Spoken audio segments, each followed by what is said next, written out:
আজকে একটু আপনাদের জ্ঞাতার্থে জানিয়ে রাখি, মিডিয়া বন্ধুদেরও, ইটখোলা অঞ্চল থেকে শুরু করে জয়নগরের একটা কোন গ্রাম থেকে এবং তৃণমূল বন্ধু একটা সময় তৃণমূল করত, কিন্তু আইএসএফের আদর্শ, লক্ষ্য, উদ্দেশ্য ভালো লেগেছে, এই দুর্নীতিগ্রস্ত দলের সাথে তারা থাকতে চায় না।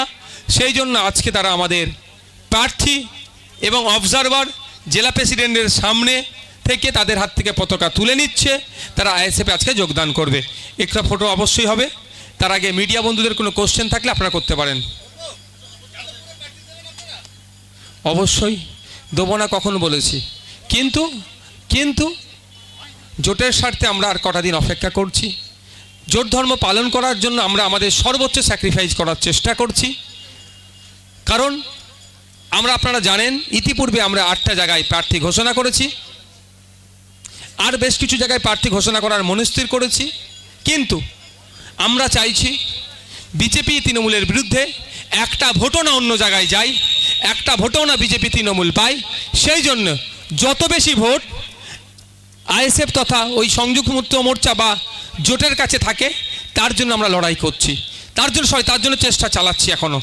যদি কোনো দল, কোনো ফ্রন্ট যদি মনে করে এটা আমাদের দুর্বলতা, আমাদেরকে কর্নার করতে চায়, একটা নির্দিষ্ট টাইম পর্যন্ত অপেক্ষা করছি, তারপরে আমরা প্রার্থী দেব।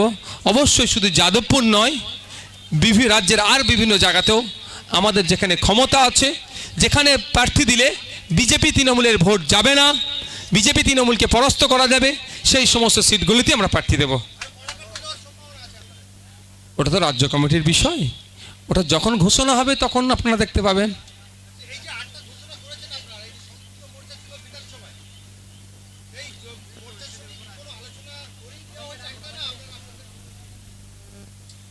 প্রশ্নটা দারুণ করেছেন। এটা আমাদের লেফট ফ্রন্টের বন্ধুরা খুব ছড়াচ্ছেন।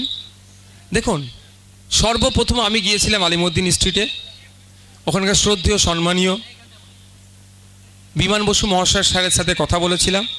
একাধিকবার আমাদের দলের নেতৃত্বদেরকে পাঠিয়েছিলাম, কিন্তু 2-3 পর্যন্ত সীমাবদ্ধ ছিল। পরেই খবর পেলাম লেফটের পক্ষ থেকে আমাদের সাথে সেই মতো আলোচনা না করেই তারা তাদের প্রার্থী ঘোষণা করবে। তার পূর্বে আমরা আমাদের কোথায় 8 জায়গায় কন্টেস্ট করতে চাইছি, সেই 8 জায়গার নামটা আমরা পাবলিক ডোমিনে দিয়েছিলাম। তারপরেই লেফটের পক্ষ থেকে তাদের প্রার্থী কোথায় দেবেন সে নাম ঘোষণা এবং প্রার্থীর নাম ঘোষণা করেছে। সুতরাং তারপরে আমরা স্বতন্ত্র পার্টি হিসাবে, আমি তো লেফট ফ্রন্টের একটা সহযোগী দল নয়, আমাদের স্বতন্ত্রতা আছে, আমরা আমাদের 8টা দিয়েছি। আগামী দিনে এই কথা যদি না শেষ হয়, জোট যদি না তারা করতে চায়, তারা যদি না বিজেপি তৃণমূলকে আটকাতে চায়, তাহলে আমরা আমাদের লড়াইয়ে দিয়ে বিজেপি তৃণমূলের দিকে যাতে না ভোট যায়, তার লড়াইটা আমরা করতে হবে, করে আমাদেরকে আমাদের মতো প্রার্থী দিতে হবে।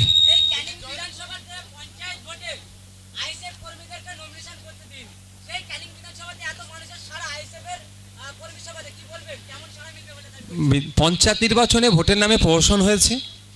গুন্ডামস্তানকে কাজে লাগিয়ে, এই শাহজাহান শেখেদের গুন্ডাদেরকে কাজে লাগিয়ে শওকত মোল্লা সাহেবদের নেতৃত্বে ভাঙড়, ক্যানিং পূর্ব, ক্যানিং পশ্চিম থেকে শুরু করে অত্র অঞ্চলে আইএসএফকে দাঁড়াতে দেয়নি। পুলিশের কাছ থেকে যে আশা করেছিলাম বা স্টেট ইলেকশন কমিশনের কাছ থেকে যে আশা করেছিলাম, সেই আশায় ব্যর্থ হয়েছে। তারা আমাদেরকে প্রোটেকশন দিতে আমরা পারিনি। ইভেন হাইকোর্টের অর্ডারও তারা মান্যতা দেয়নি। হাইকোর্টের অর্ডার ছিল এতজন মানুষকে নিয়ে গিয়ে পুলিশ এসকর্ট করে নমিনেশন করাবে, তাদেরকে আবার নিরাপদে পৌঁছে দেবে, সেটাও তারা ব্যর্থ হয়েছে। তার লড়াইয়ে তো আমরা আছি। তবে এই জনগণ কর্মীদেরকে দেখে আপনারা ভালো করেই বুঝতে পাচ্ছেন যে আইএসএফের যে মাটি তৈরি হয়েছে পশ্চিমবাংলাতে, শক্ত মাটি। হয়তো একটা নির্বাচনে কন্টেস্ট করা থেকে এদেরকে বিরত রেখেছিল, কিন্তু পরের নির্বাচনে এরা মাটি ফুটে বেরিয়ে এসছে।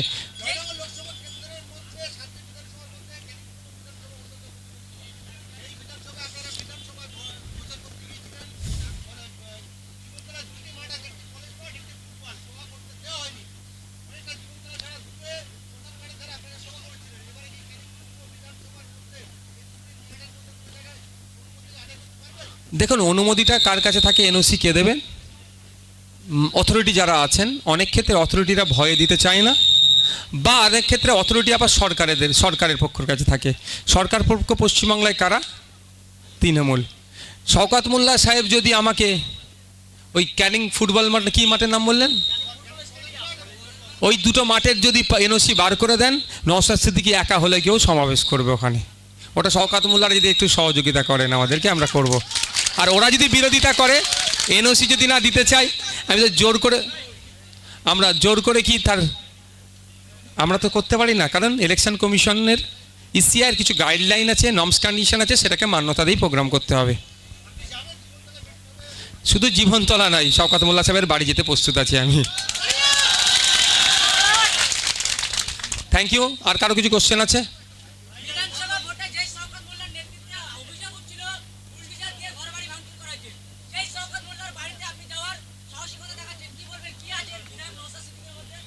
দেখুন, ব্যাপারটা হচ্ছে গণতন্ত্রেতে বিশ্বাসী। শওকত মোল্লা অন্যায় কাজ করলে আমাকে অন্যায় কাজ করে জবাব দিতে হবে এটা নয়, বরঞ্চ তাকে গিয়ে এটা বুঝিয়ে আসবো যে অনৈতিক কাজগুলো করছো। দেখো শাহজাহান শেখের অবস্থা, উনি তো একটা দ্বীপের সম্রাট ছিল, সেই সম্রাটকে আজকে এডিসিবিআইয়ের ভাত খেতে হচ্ছে। আপনি তো একটা ছোট চুনোপুটি, আপনি সতর্ক হয়ে যান, নাহলে আপনার অবস্থা এরকম হবে, এটা বলে আসবো।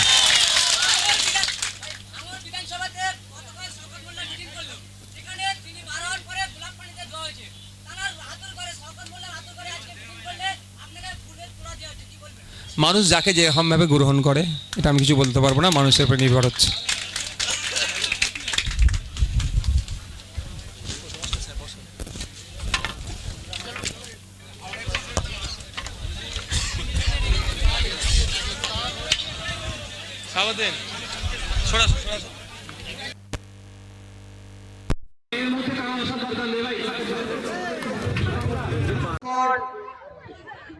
যেটা প্রতিনিয়ত করি এবং যেটার উপরে আমরা বিশ্বাস করি, সেটা হচ্ছে মানবতা। বক্তব্য দেওয়ার সময় এখন নয়, শুধু কিছু জিনিস আপনাদেরকে স্মরণ করিয়ে দেবে বলে আমি মাইক্রোফোন ধরেছি। সেটা হলো যে ইন্ডিয়ান সেকুলার ফ্রন্ট তথা আইএসএফ নওশাদ সিদ্দিকীর নেতৃত্বে যে চলছে, আমরা মানবতায় বিশ্বাস করি, ভালোবাসায় বিশ্বাস করি, গণতন্ত্রে বিশ্বাস করি।